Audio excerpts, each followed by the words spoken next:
Every now and then, the supporters or the shabiha of the dictator Bashar al-Assad like to come out and say that Syria was in amazing conditions before 2011, and that the Syrian revolution was the reason for Syria's destruction. Well, let's not engage in a debate about who has the air force and who has the chemical weapons, who brought in Iranian militias and Russian aggression into our country, and who released extremist prisoners in 2012. Let's discuss a little history lesson of Syria before 2011. After manipulating the constitution in 2000 to suit Bashar al-Assad's taking rule after his father had passed, the regime's media shifted its narrative that Syria was about to enter a period of openness and prosperity.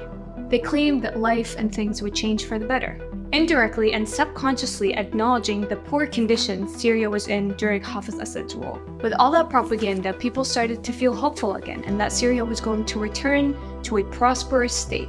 Hope had even reached the political class that had been extremely silenced during Hafiz Assad's rule. Figures like the politician Anton Maqdisi, who proposed turning Syria from a subordinate state into a civil one, Riyad al-Turk, among with other Syrian politicians, who stated that Syria cannot remain a kingdom of silence, and demanded justice, saying that the first step towards justice is returning the rights to their rightful owners.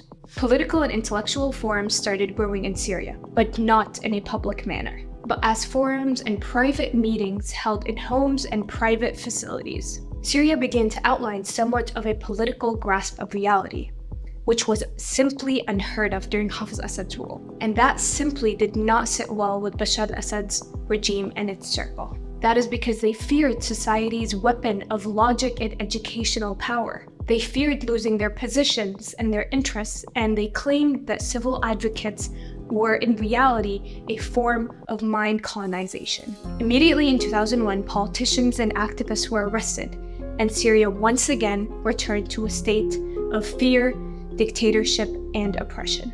Not only that, in addition to the emergency law that had been active since the Ba'ath Party coup in 1963, granting security and military forces the right to arrest anyone without questioning or even clarifying the reasons as to why they're arresting them.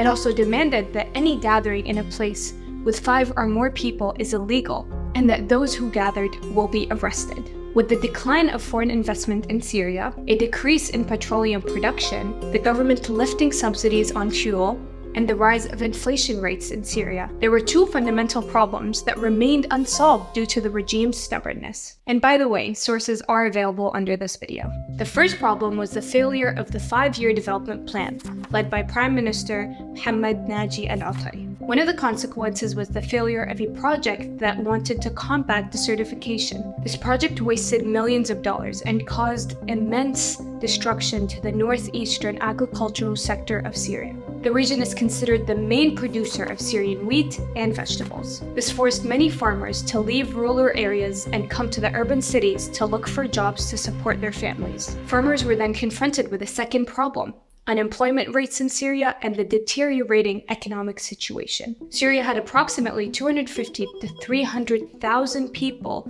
every year looking for employment. Considering that the public sector was the primary source of employment, hiring only 20,000 citizens a year. This led to a gradual increase in unemployment and the economic situation continuing to deteriorate. The Syrian markets were flooded by Turkish and Chinese products, causing immense destruction to the local production, with half of Syria's wealth owned by only 5% of the ruling class, which only gained its power through nepotism and corruption. المحسوبيات هي تعبير عن علاقة قوية بين أفراد المجتمع على مستوى العائلة، على مستوى القرية، على مستوى المكونات المختلفة والشرائح المختلفة في المجتمع. فإذا هي تعبير عن حالة صحية، حالة حارة، حالة جميلة، حالة إيجابية. Syria on all fronts was heading towards the abyss. Development and economic experts predicted catastrophic results for Syria by the year of 2025. With political tightening, suppression of freedom, and the poor economic and living conditions experienced by the Syrian people, Syrians were on edge, waiting for some miracle to change the situation. Until a new dawn broke, winds of hope carrying the potential for change, for freedom, for democracy, marking the beginning of the Arab Spring in Syria against Bashar al-Assad and his regime, the most brutal and deadly regime in the Middle East.